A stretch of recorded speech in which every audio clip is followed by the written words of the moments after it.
Welcome to Practical Shamanism. I'm Katie Weatherup. I'm a former engineer with 20 years of experience working as a shamanic practitioner, and I hope to help you to connect to your personal power and magic and to support you in living a really good life that just keeps getting better. Thank you so much for joining me. In this episode, I'd like to share some shamanic wisdom for procrastination. So it's something that has come up throughout my practice, but it just seems like recently I've had more clients asking the question about that and taking counsel with the guides. And whenever I notice themes of questions I'm getting in my one-on-one work, I tend to figure there are a lot of people out there with those kind of questions and issues and challenges. And for the wisdom I'm going to offer, I think I'm uniquely suited to offer it if you happen to line up with some particular things that are true about me that may or may not be true about you. So the less true they are, perhaps the less this wisdom will resonate, because I think humans procrastinate for a lot of reasons. But for me, especially when I was younger and really contending with this issue, I've worked out a lot of peace with it. It really isn't something that has its teeth in me now. And I want to share some of what that journey involved, but oh my goodness, it was something that really had its teeth in me as a teenager and in through my 20s. And some of the things that were true was I tended to be perfectionistic. I tended to kind of have that overachiever strategy. So that was kind of how I got attention and validation and kind of meaning and what would make me lovable. I was incredibly socially awkward, so I tended to excel academically, because lots of people were saying they wanted me to do that. And also not very good with my emotions. So, this experience involved emotional numbing, perfectionism, really driving myself to overachieve, that I had to, ideally be the top of the class. And I just look at my high school extracurricular activities and think about everything that I was up to. And I just feel so tired. Like, no wonder I was exhausted all the time on some level. I think that my energetic sensitivity factored in. So one of the things that's true if you have a lot of psychic ability or energetic sensitivity is it can just take more energy to get through the day because you're dealing with sensory stimulation. And I think there's certain neurodivergent kinds of experiences that, speak to that, like someone who's ADHD has a different relationship with stimulation, and it really affects how much effort and energy and engagement goes into accomplishing something. So when I look back at, approaches that I had for hacking this without even having language for energetic sensitivity, like I tended to do a lot of the studying to get my engineering degree really late at night because it was way more psychically quiet. Everything had kind of settled down, and it was just a lot easier to concentrate under those circumstances. So one of the things, that we could kind of turn it around, I think it's nice to start our conversation about procrastination with acknowledging that it's a really human thing to do. Like you could Google it and get so many suggestions and hacks, and you could buy books on Amazon and you could watch YouTube videos. Like there's so much wisdom about how to reckon with this thing because it is really universal. There are definitely complexities I deal with, like, I can, read people's emotions, and that put my codependency before I resolved that onto steroids because I could feel when they weren't happy and intuit when they weren't happy and, play warm or colder with my people-pleasing actions in a way that someone who was less energetically sensitive and empathic couldn't have done. And that's kind of a niche, challenge. And of course, I have a podcast about, the energetic aspects of codependency as well. You can look that one up if that's something that applies. But the procrastination thing is something that's really universal. And I think we all procrastinate on different things. So for me, I put a lot more attention on being present to getting the exercise I need. I don't particularly fight with myself so much now, but I really need to keep it top of mind. Whereas for someone else, it might be replying to emails, or it might be doing chores around the house, or it might be going to the grocery store. So a lot of times what we procrastinate on is something that has the potential to have us feeling something we don't want to feel. And so for me, exercise was definitely something where all the emotions that I was numbing until I learned some better skills. And sometimes, even now, if I don't really pay attention to what are my emotions telling me, you can start to feel some stuff if you eliminate distraction and get present. And of course, there are ways to exercise with distraction. You can always throw a movie on the treadmill, and that's cool if it gets your body moving. But one of the things that often happens if we're procrastinating, what's in the way?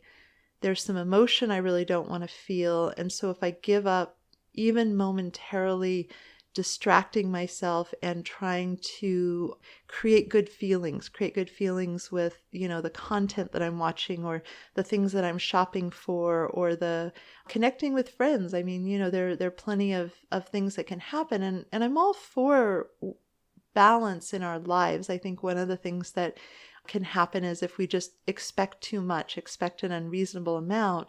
Procrastination is a way to kind of tap the brakes and have a reasonable balance between downtime and playtime and work time. It's just really robbing a lot of the joy of downtime because there's this underlying war going on with this other part of you that's like, we should do things, we should do things, we should do things. And this other part being like, no, I won't. And so my experience of procrastination and what I've seen in my clients is you're basically in a power struggle with yourself. You have one part of you that legitimately wants to be productive and tend to things, and maybe there is inspiration that you want to pursue. There's a book you want to write. There's art that you want to make. There's goals for your health that you want to support. You want to actually do your physical therapy exercises so you can rehabilitate an injury. There are just so many ways that we know the thing that would really serve us in where we say we want to be. And then there's what we actually do. It can come up with a job search. Sometimes people end up out of work and struggle to make themselves do a job search. One of the categories of challenges I've worked with that's very, very niche is people who are in a PhD program but not actually writing their PhD. And I so get that because up through the master's, there's all this structure and there's the carrot and the stick. You could get the good grade, but there'll be these consequences. So there can be a lot of procrastinating to the last minute, but then there's the structure where, those of us who are successful in academia, which people going through for a PhD are, kind of know the moment where we need to stop messing around and, sit our butt down and actually do the studying.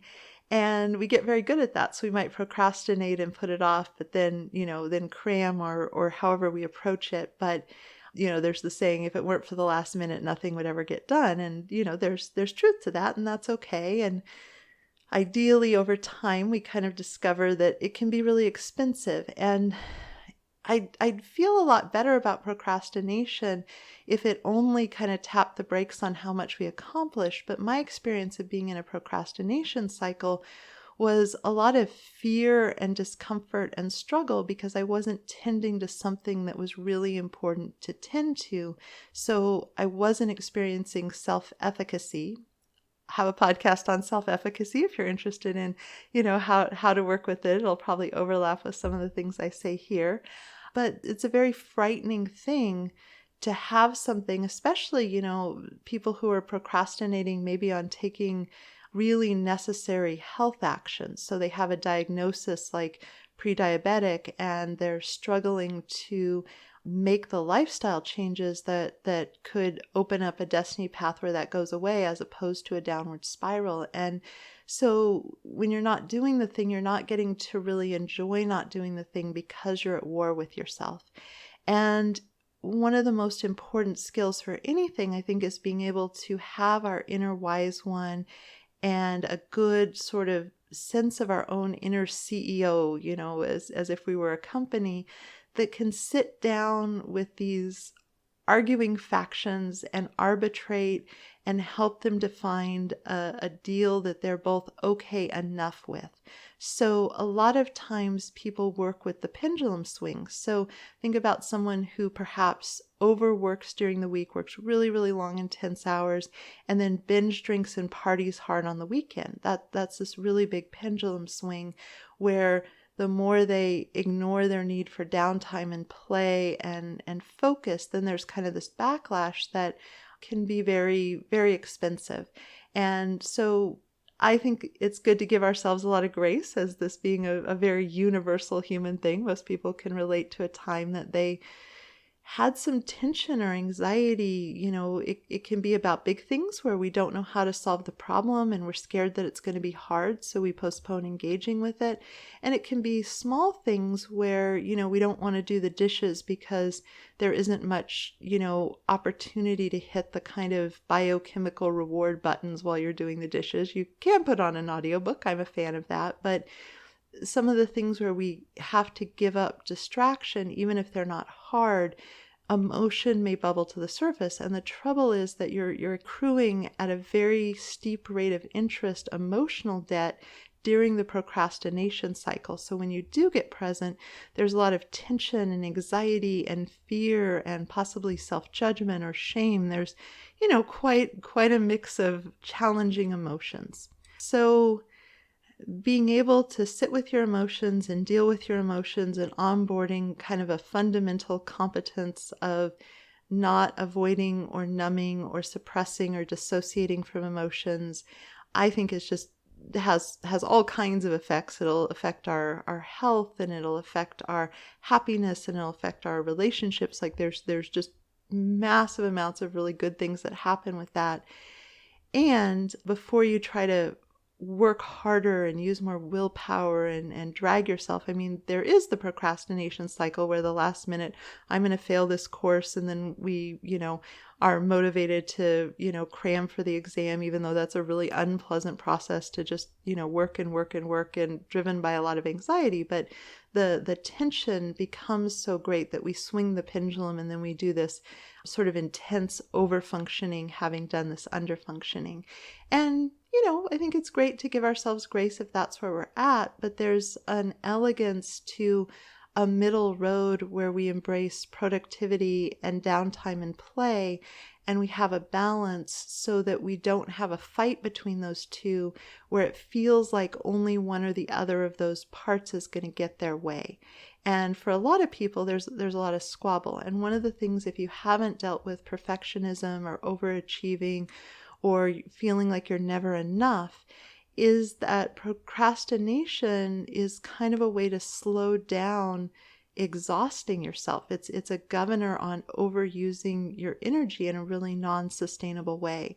When we look back at Katie Weatherup in her teens and 20s, I got sick a lot more. I was way more likely to get a head cold, and a lot of that was the stress of these feelings, but then the desperate need for some downtime. And when I got good at sort of recognizing the self-inflicted, amount of pressure I was putting on myself and the unreasonable standards, I could recognize that, sometimes I just really do need to curl up and read a book and ignore my to-do list and really differentiate my to-do list. And okay, these are the 3 things that I will really make a difference to future me if I accomplish them today.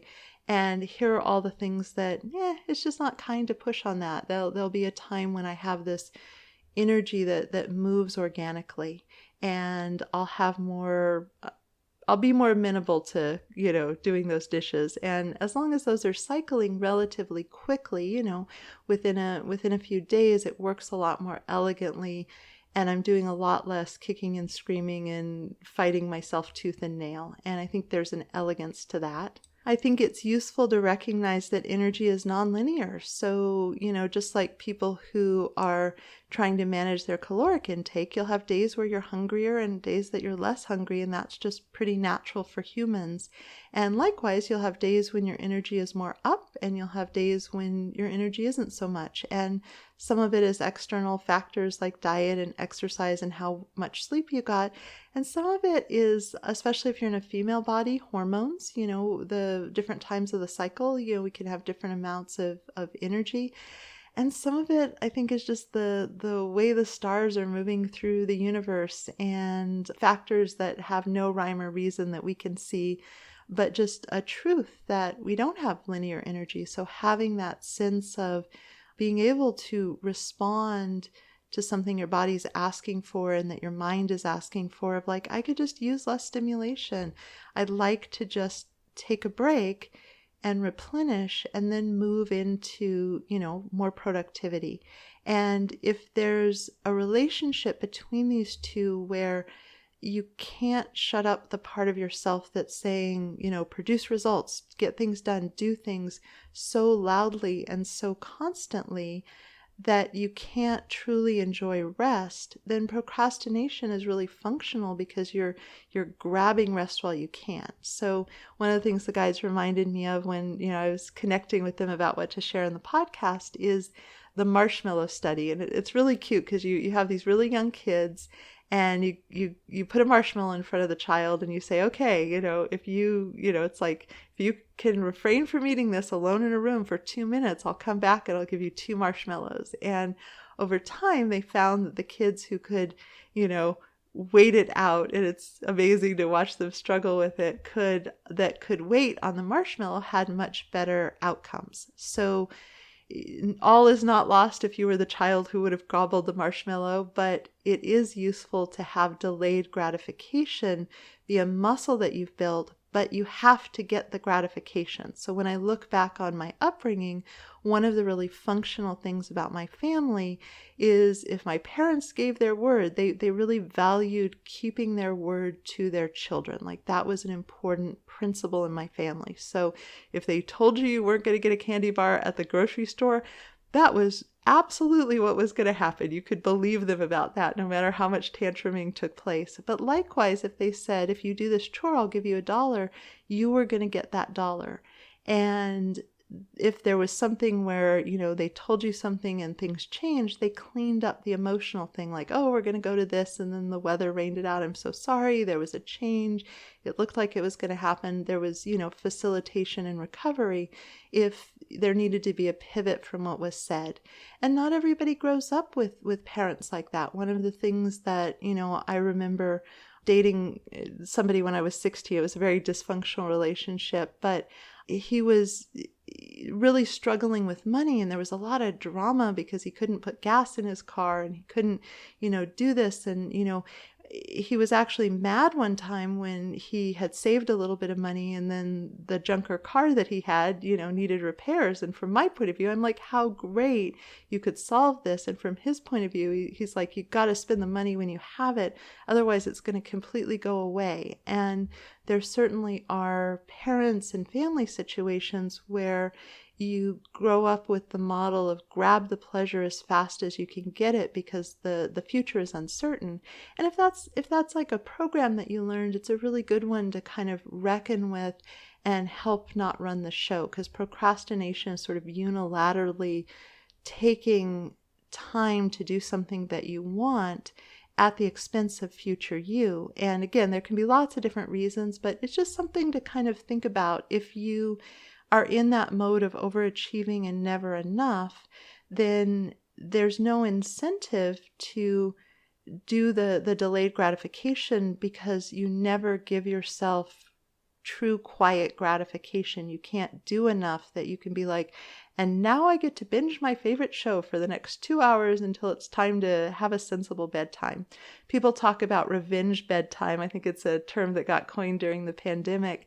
And that's another kind of example of procrastination. You know it's going to cost you if you don't get the sleep, but one more episode, I just don't want to give up the pleasure and the relief, especially if people only allow themselves downtime in the evening. So for revenge bedtime, you might structure an hour in the middle of the day when your energy is kind of low to get to play or do something fun that can be really, really helpful. So in troubleshooting, the complexity of who we are, there's a lot of like, how do I make a deal with these two parts of myself that are both really important and really valid? The part of me that wants to savor the marshmallow, which is a metaphor for the joy of life and pleasure and experience that speaks to me, and the part of you that wants to invest in outcomes for future you and produce results. And, this can even fall into the category not just of like earning money, but like making art. For me, the writing a book, there was a lot of like, okay, I'm committed to this vision. And it did feel like work. I'd done my engineering job and then I came home and it was kind of like having homework on top of that. But I was also really passionate about it. So one of the things I really went through when my engineering job ended and I was full-time in this business that I loved, and I was so clear that I wanted to be in this business because I'd really reached the limit on what I could do while still keeping even a very part-time engineering job. I think it was down to about 18 hours a week, but it was really providing some solidness in my income. And they gave me the choice that they said, we need a full-time person. Honestly, I was being a bad engineer by that point because I just was so much more passionate about something else. But it would have been an awkward conversation, I think, if I'd taken the other option. But they said, you can either go full-time or get laid off. And I knew I didn't want to go full-time. So I took the layoff, even though it was scary. And then in this time, I suddenly had all this time freedom, and it was so great to get to, connect with people and talk with people. And I didn't have this huge piece of structure in my life. And I really reckoned with, okay, I don't want to go back to my early 20s whipping and beating up on myself and just being so mean to myself that I force myself to do things kicking and screaming, because that's one of the strategies people use, where I'll just be so mean to myself that it's easier to do the thing than to live with how nasty I'm going to be to myself if I don't do it. It's a strategy. People employ it. I didn't want to go back to that. So I really had to get curious and turn my engineering brain to, how do I have enough engagement and productivity without being really harsh with myself, without being unreasonable, in a much more holistic way. And I remember like really reckoning with it, because the engagement of fun things that I could do, it wasn't like I wasn't going to be really present if someone booked a session, but at that time I needed to be working on the things that would get my name out there so people would know I existed. And that was a lot less fun than it was to, put people's soul parts back for them. So I remember really, really getting present with that. And had I not been able to find an effective answer to that, I would argue that I would have been a bad candidate for entrepreneurship. And I recently had a friend who was selling insurance on his own as an independent contractor. And he's like, I just can't make myself do it. So he quit that job and went and got one where he, sits in the office, because he knew he needed the structure. Now, I don't think that's what he's going to do forever. But in the meantime, he was like, wow, here's a system where people will gladly provide external structure of a time you're expected to show up, and then a time that you get to leave, and you're done. And you don't have to use nearly as much willpower. There's some willpower to, not be on your phone and actually doing the things you're supposed to be doing, but it's can be really elegant. Sometimes a lot of people think they want the freedom of self-employment, but the self-efficacy and the relationship with yourself to make that work is something that I think some people don't necessarily anticipate. One of the things I always track about myself is how well do I transition. So it can really go either way. Like if I'm on a roll with productivity and inspiration, it's really hard to make myself stop. Like I could record a podcast and then have another idea and record another one. And then I kind of have to take myself away because I've got all the pathways open. The guides are talking to me. There's infinite amounts of inspiration and cool things that I would love to share with my audience that I think could be really helpful. And at the same time, it's just not kind to my voice, and I won't notice if I've gotten really hungry because I haven't eaten, and there are just all these effects that I need to transition out of this really creative, inspired flow state and into tending some things in life. And likewise, there are, mornings where I've sipped my coffee and done the kind of, easy start to the morning, and then I'm resisting sitting down at my desk and beginning to work on things if I don't have the structure of an appointment with someone. And when I'm in a more balanced state, I move much more easily. I don't have to kind of wrangle myself to shift. And one of the things that I really work with, again, is, just okay, absolutely these things need to happen.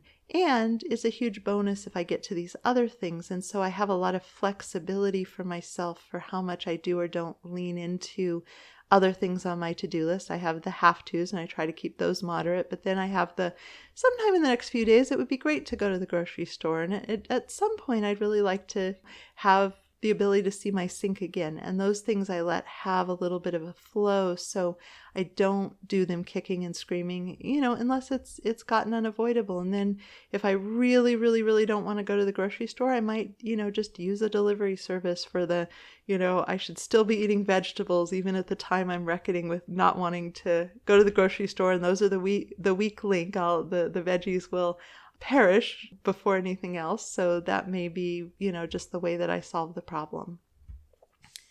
So if you're troubleshooting procrastination, there are a lot of things to look at. One of them is the big why, like why do you genuinely care about this thing, and connecting with that.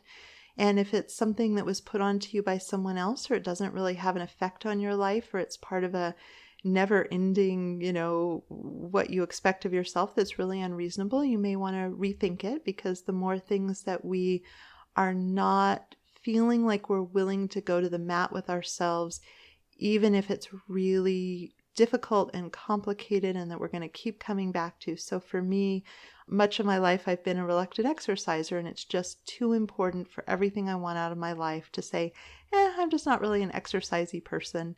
So I've continued, and I'm in a pretty good place with it now, but continued to really look at, how do I have the most graceful experience possible while still being able to wrangle myself to do this really important thing. But then there are other things I just let go of. If it's too much of a struggle, then okay, it's just not going to happen now. And we want to look at emotional numbing, because emotional numbing really holds hands with procrastination. And the trouble is, it's such an expensive strategy, because if you add procrastination to emotional numbing, there's a lot of really bad feelings that are building in the background, and you're going to be called to more and more extreme numbing strategies. So if you're addicted to online shopping and the credit card debts are getting out of hand, and you're not looking at those, and the amount that you're going to long to shop, or eat certain foods, or drink alcohol, or use drugs, or whatever it is that is your go-to, this will make me feel good in the really short term with a biochemistry reward, those are just going to call to you so much louder. It really, procrastination really increases the amount of emotional distress we're under, and that exhausts us. It really saps our energy, and it just becomes this feedback loop where the worse we feel, the more we pursue this strategy that doesn't work. So dealing with your emotions head on, and creating structure if you need to. I think that's part of why a therapist or a really good friend who wants to, hear what's really going on are really useful, because it can hold the focus on getting real with yourself. Whereas if you're left to your own devices, you could avoid getting present with yourself. I remember seeing a shower curtain that you could hang your iPad in so that you could watch a movie while you were showering. And I thought, oh wow, one of the last bastions of where you might get present with yourself, where you're just in the shower under the water, and something that yourself has to tell you might bubble to the surface, and technology is like, no, you need not have that, little sliver of time. We can give you distraction, even for that. And if you like to listen to music while you're showering, no worries. But, it was specifically, advertising, watch a movie while you shower, which is kind of amazing. And I think tending to fatigue in a really kind way, you may just need rest and downtime. And if you're trying to force yourself to be in high productivity when you're really exhausted, that's very expensive and not particularly sustainable. So the balance of rest when you need it. I remember reading a book, I don't remember anything else about it, but she said if I could tell college students one thing, it would be lie down when you're tired. Like, stop pushing forward, stop drinking coffee, just lay down, rest, and then come back to, whatever you're reckoning with. Again, the emotions that we're dealing with are very much tied to the more tired we are, the harder it is to have emotional perspective and emotional resilience. Getting a bit of movement, even 10-minute walk outside, can make a massive difference. It can even be 10 minutes of movement inside. So much help. And if you're really stuck, moving the body can be really helpful. Now, there are totally people who are fantastic at exercise and procrastinate on their taxes and vice versa. So it's really identifying the thing. When I was seeing a therapist about it, she tended to encourage me to do the thing I hated and least wanted to do, so that it would be behind me and things would open up. Or you can do the thing that's easiest to get yourself into motion on, and then see that actually a bit of productivity isn't horrible if you're stuck in that. So I hope there's something in here that will be useful for you. I hope that you can treat yourself with a lot of compassion, because I think procrastination can feel like a personal failing or something that you individually wrestle with that all the other people are better at, or a lot of them are.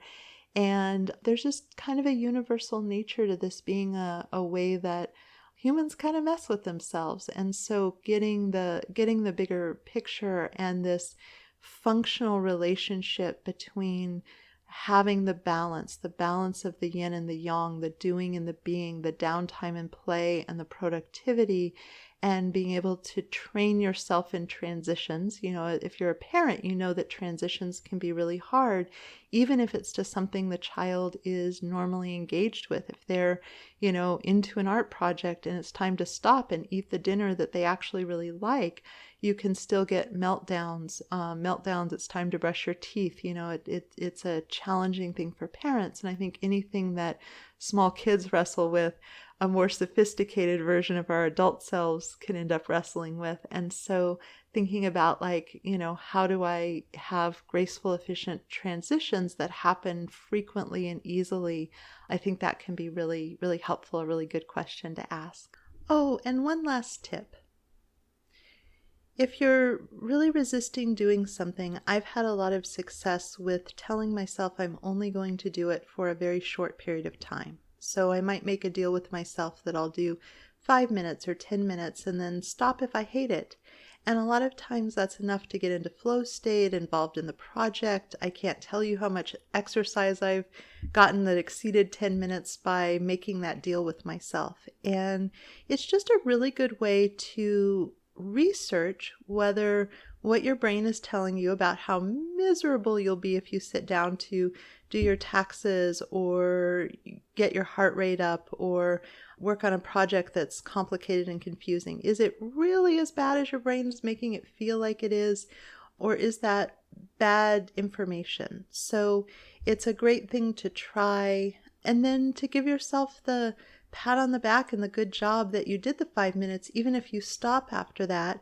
And if it really is that challenging, you may need to look at, is there another time I can re-engage, or are there more resources I might need or more support if it really is that much of a struggle? So just some food for thought if you're looking for a hack that I've had a lot of success with. So I hope there's something that will support you, and thank you so much for listening.